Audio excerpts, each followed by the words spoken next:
Journal proper क्या है? ये एक तरह का बुक है, जर्नल है, स्पेशल टाइप का जर्नल है। इसमें उन ट्रांजैक्शंस को हम रिकॉर्ड करते हैं जिसको कि कभी भी किसी जगह पे रिकॉर्ड नहीं किया गया हो या नहीं किया जा सकता है। ठीक है, तो अब जैसे मान लीजिए एक दो एग्जाम्पल लेते हैं कि आपका मान लीजिए कोई अकाउंटेंट है, उसने कुछ गलती करा है, तो गलती से कुछ उसने एंट्री पास कर दिया तो उसको रेक्टिफाई करना है। तो जो रेक्टिफिकेशन एंट्री उसको किस जगह पे आप पास करोगे? उसको जर्नल प्रॉपर में पास किया जाता है। सिमिलरली ओपनिंग एंट्रीज जो है वो कहाँ पे पास होता है? वो जर्नल एंट्रीज में पास होता है।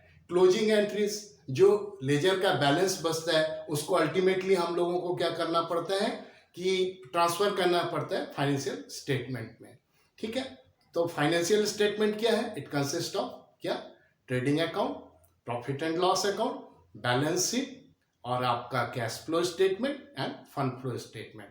तो क्लोजिंग अकाउंट से जो हम लोगों का क्लोजिंग बैलेंस निकलता है, उन सारी चीजों को हम क्या करते हैं? ट्रांसफर करते हैं। कहाँ पे? आपको फाइनेंशियल स्टेटमेंट बनाते हो करते हैं ट्रांसफर। ठीक है, तो चलिए पीपीटी सेगमेंट में देखते हैं क्या प्रोसेस है, क्या नहीं है। ठीक है, welcome to the PPT section. जैसे कि हमने ऑलरेडी डिस्कशन करा है कि जो सारा ट्रांजेक्शन्स है कहीं पे रिकॉर्ड नहीं किया जाता है, उसको हम कहाँ पे रिकॉर्ड करते हैं? जर्नल प्रॉपर में रिकॉर्ड करते हैं। तो सबसे पहले हम देखते हैं कि क्या है, नीड कहाँ का है इसका। ओपनिंग एंट्रीज, आपको ओपनिंग एंट्रीज कहीं नहीं मिलेगा। ओपनिंग एंट्रीज का क्या मतलब है? लास्ट ईयर जो हमारा क्लोजिंग हुआ था वो इस साल हमारा ओपनिंग होगा। क्लोजिंग एंट्रीज जो होता है उसका जो आपका बैलेंस बचता है उसको हम ट्रांसफर करते हैं कहाँ? Financial statement. फाइनेंशियल स्टेटमेंट बोलने से क्या? ट्रेडिंग अकाउंट हो गया, आपका प्रॉफिट एंड लॉस अकाउंट हो गया, बैलेंस शीट हो गया, कैश फ्लो स्टेटमेंट हो गया, फंड फ्लो स्टेटमेंट हो गया। ये सारा चीज़ क्लोजिंग एंट्रीज से हम लेकर के जाते हैं। नेक्स्ट में आता है क्या? Rectification of entries. मान लीजिए किसी अकाउंटेंट ने एंट्री गलत एंट्री पास कर दिया है, तो उसको रेक्टिफाई करना है हम लोगों को, तो उसका रेक्टिफिकेशन कहाँ पे लिखा जाता है? जर्नल प्रॉपर में लिखा जाता है। सिमिलरली कोई एडजस्टमेंट है या कोई ट्रांसफ़र एंट्रीज है या फिर कोई अदर मिसलेनियस एंट्रीज है, तो हम उस सब सारी चीज़ों को कहाँ पे रिकॉर्ड करते हैं? जर्नल प्रॉपर में रिकॉर्ड करते हैं। अभी के सेशन में हम लोग सिर्फ ओपनिंग एंट्रीज के ऊपर डिस्कशन करेंगे, देखेंगे कि क्या है क्या नहीं है, और बाकी जो है closing entries, rectification entries, adjustment किस तरह क्या होता है आप बुक रेफर करिए।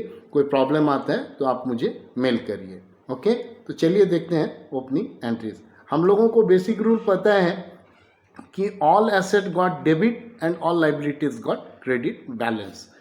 तो उसी बेस पर यहाँ पे क्या हुआ है, देखिए जितने सारे एसेट्स हैं हमने उसको डेबिट कर दिया, और जितने सारे लाइबिलिटीज़ हैं इंक्लूडिंग आपका sundry creditors, capital, what ever जो कुछ भी है, तो हमारा दोनों साइड बैलेंस हो गया। और यहाँ पे नरेशन मिलकर being the opening entry passed with the assets and liabilities.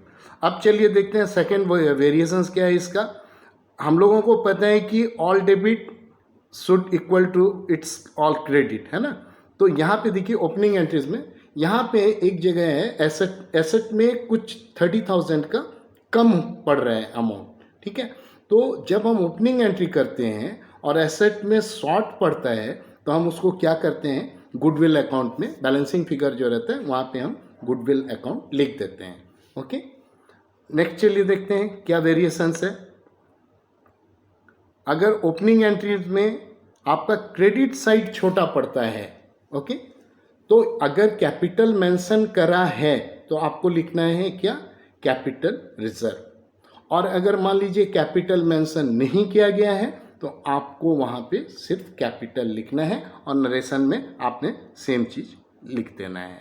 आप दूसरे जितने वेरिएशंस है वो चाहे क्लोजिंग एंट्री है, रेक्टिफिकेशन हो, ट्रांसफ़र हो, एडजस्टमेंट, मिसलेनियस एंट्रीज, आप वर्कआउट करिए। If any problem please mail me. Okay, thank you.